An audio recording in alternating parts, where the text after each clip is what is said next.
Hello students, leverages इस chapter में हम लोग प्रॉब्लम नंबर 14 देखने वाले हैं। अभी problem number 14, a firm has sales of rupees 10 lakhs. 10 lakh रुपए पर हम लोग कैपिटल एस लिख देंगे। Variable cost of rupees 7 lakhs और 7 लैक्स पर लिखेंगे capital V. And fix cost of rupees 2 lakhs, 2 lakhs पर लिखेंगे कैपिटल एफ।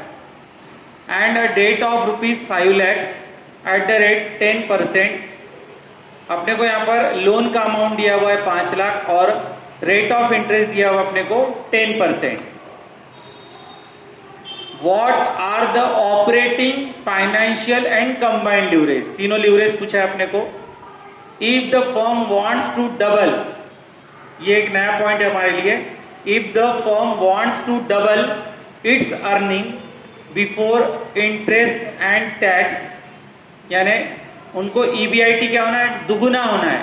यानी जो करंट सिचुएशन में समझो 1 रुपया EBIT है तो उनको कितना होना, 2 रुपए। How much of a raise in sales would be needed on percentage basis, तो उसके लिए परसेंट में बताओ कि सेल कितना बढ़ाना पड़ेगा। यानी आज के सिचुएशन से मुझे EBIT डबल होना है तो स्वाभाविक है अर्निंग मुझे डबल होना है तो सेल भी क्या मुझे इंक्रीज करना पड़ेगा। पर उनका कहना है कि सेल कितना परसेंट इंक्रीज करना है वो बताओ। पॉइंट समझ में आया? आखिरी क्वेश्चन उन्होंने बोला है कि मुझे EBIT डबल होना। अब स्वाभाविक है EBIT डबल होना है तो उसके लिए क्या इंक्रीज करना पड़ेगा, सेल इंक्रीज करना पड़ेगा। तो उसका कहना है कि सेल कितने परसेंट इंक्रीज करना पड़ेगा, ये क्वेश्चन है। सेल कितने परसेंट इंक्रीज करना पड़ेगा। तो हम लोग अब सबसे पहले रेगुलर जैसे हम लोग रोज प्रॉब्लम करते हैं उसी टाइप का करेंगे। सबसे पहले सेल्स दिया हुआ है अपने को। सबसे पहले क्या दिया हुआ है, सेल्स दिया हुआ है एस कितना दिया हुआ है अपने को, 10 लाख। एस दिया हुआ है अपने को 10 लैक्स। उसमें से माइनस करेंगे हम लोग वेरिएबल कॉस्ट, उसमें से माइनस करेंगे हम लोग वेरिएबल कॉस्ट, यानी वी दिया हुआ है अपने को 7 लैक्स। वी दिया हुआ है अपने को 7 लैक्स। यदि 10 लाख में से हम लोग 7 लाख यदि निकाल देते हैं तो आता है 3 लाख। कितना आता है, 3 लाख, जिसको क्या बोलेंगे हम लोग, कॉन्ट्रीब्यूशन। इसको बोलेंगे हम लोग कॉन्ट्रीब्यूशन। अब ये कंट्रीब्यूशन यानी सी है। कंट्रीब्यूशन यानी क्या है, सी। अब चलते हम लोग आगे,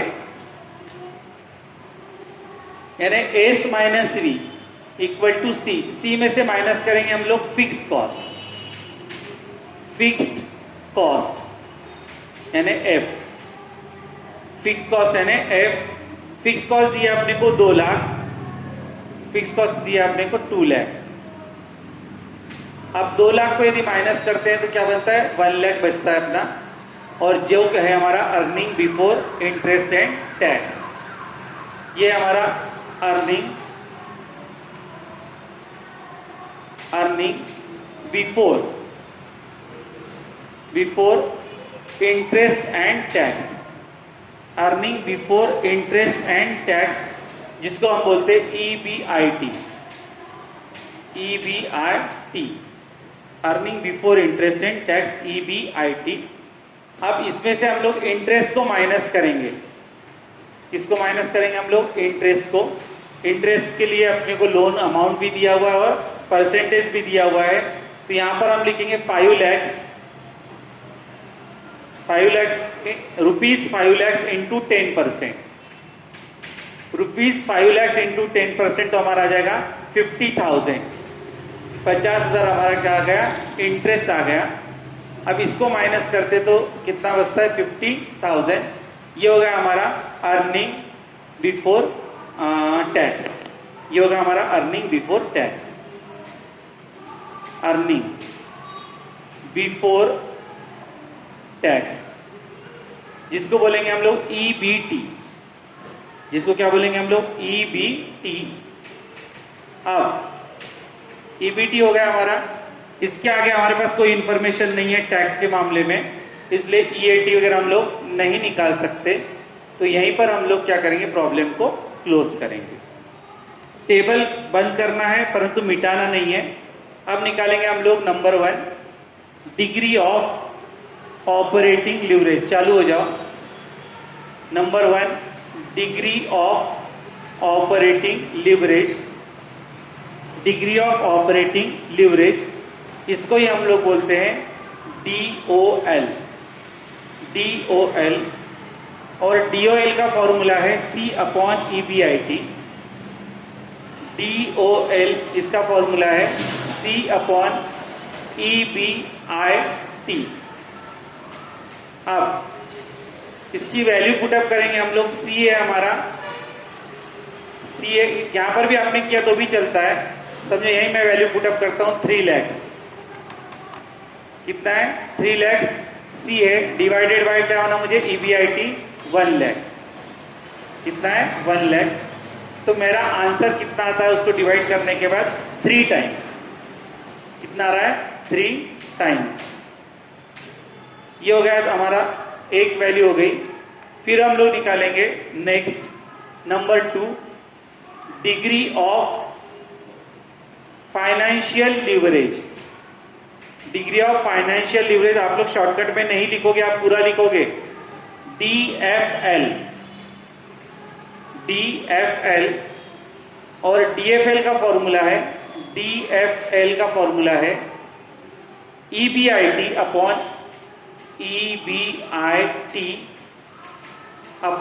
EBT।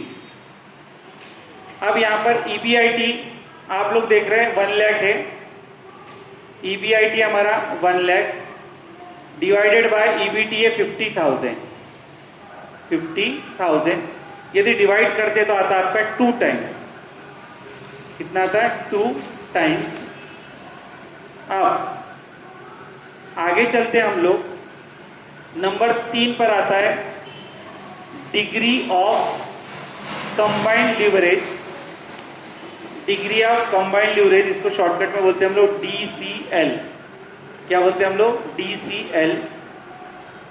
DCL का फॉर्मूला है DCL equal to DOL into DFL। मैं फास्ट ले रहा हूं, मुझे पता है, क्योंकि इसमें कुछ है भी नहीं, रोज जो करते वही है। DOL है हमारा, अभी निकाला आपने 3, DOL है 3 और DFL है तुम्हारा 2, तो इसका आंसर आता आपका 6 टाइम्स। 6 टाइम्स।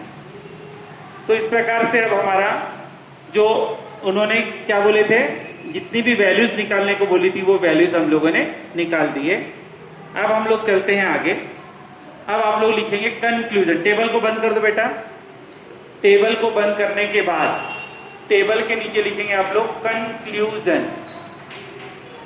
क्या लिखेंगे? कंक्लूजन। टेबल बंद कर दिया आपने, इस टेबल का काम हो चुका है, इसको बंद कर दो और उसके बाद मिटा दो यदि जगह बची होगी तो। उसके बाद लिखेंगे हम लोग conclusion. Degree of, regular pen से लिखेंगे, degree of operating leverage. Degree of operating leverage. Degree of operating leverage is 3 times. कितने टाइम्स देख लो आप लोग, 3 टाइम्स आया है answer. Degree of operating leverage is 3 times. 3 times comma. It means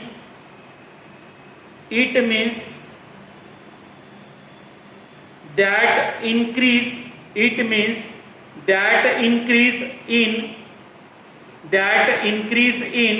sale, that increase in sale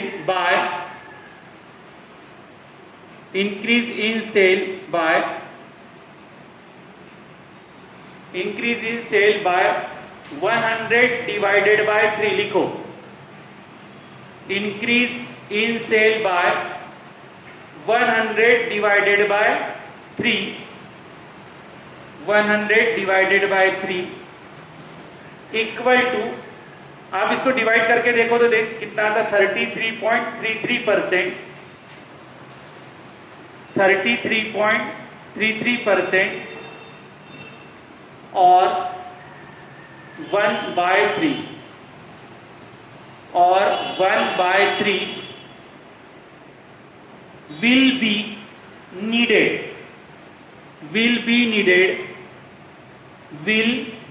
needed to TO2 double will be needed to double the EBIT, double the EBIT,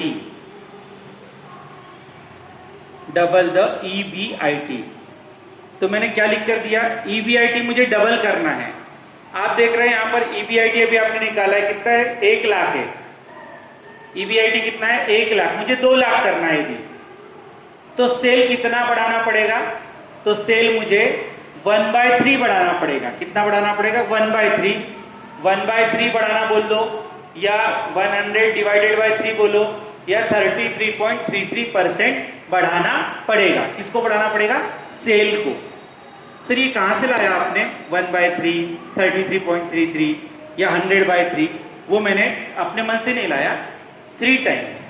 आप देख रहे हैं EBIT ये अपना degree of operating leverage आपको help करता है। उसके लिए कौन हेल्प करता है, डिग्री ऑफ ऑपरेटिंग लीवरेज। कुछ नहीं करना, अपने को परसेंटेज के लिए 100 होना, इसलिए 100 डिवाइडेड बाय जो भी टाइम्स होगा, जो भी DOL की वैल्यू होगी वो DOL की वैल्यू यहाँ पर लिखना है। DOL की वैल्यू कितनी है, 3।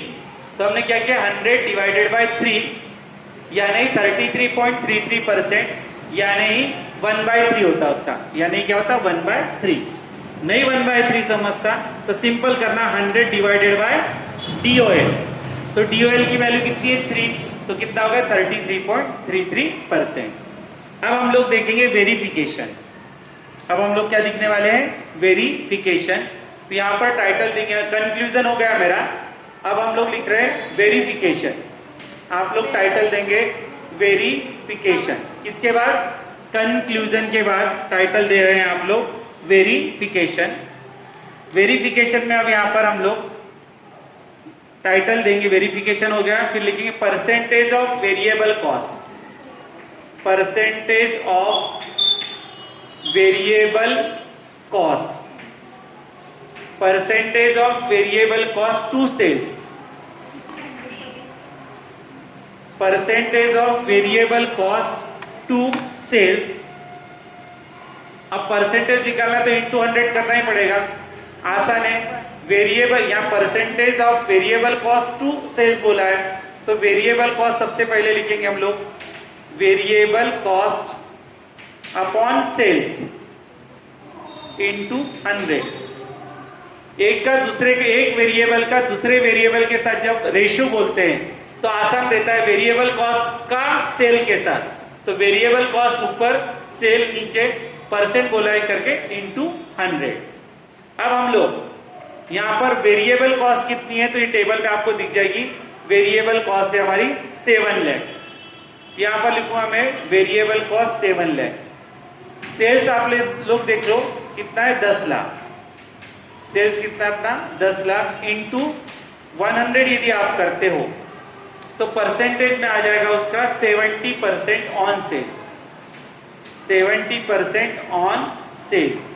ये हमारा परसेंटेज किसका, वेरिएबल कॉस्ट का, सेल के साथ का परसेंट क्या है, 70% ऑन सेल, यानी सेल का 70% क्या मिलेगा, वेरिएबल कॉस्ट। तो ये बातें आपको समझ गई कि सेल मुझे कितना परसेंट इंक्रीज करना पड़ेगा, 33.33% इंक्रीज करना पड़ेगा। यदि मैं सेल को 33.33% इंक्रीज करता हूं तो मेरा EBIT डबल हो जाएगा, यानी मेरा जो EBIT कितना है, यहां पर 1 लाख है, वो कितना हो जाएगा, 2 लाख। कितना हो जाएगा, 2 लाख। अब प्यारे बच्चों, ये परसेंटेज मैंने इसलिए निकाल के रखा है क्योंकि मुझे वेरिफिकेशन करना है। अब वेरिफिकेशन के लिए हम लोग स्टेटमेंट ऑफ इनकम नए से बनाएंगे, तो इसलिए यहां पर टेबल बनाया, देखो स्टेटमेंट ऑफ इनकम। कौन सा टेबल बनाया यहां पर, स्टेटमेंट ऑफ इनकम। अब यहां पर हम लोग सेल कितना इंक्रीज करना है बेटा? 33.33। अब आप लोग मुझे हेल्प करोगे, कैलकुलेट करके देखोगे हमारा सेल कितना है? 10, यहां पर लिखेंगे सेल्स 10 लाख, कितना है? 10 लाख। अब इस प्लस करके देखो तो 33.33%, और मुझे बताओ कितना आता है? 10 लाख प्लस 33.33%। यदि आप करते हो तो मुझे लगता है एक के पीछे 6 3 आ रहे हैं।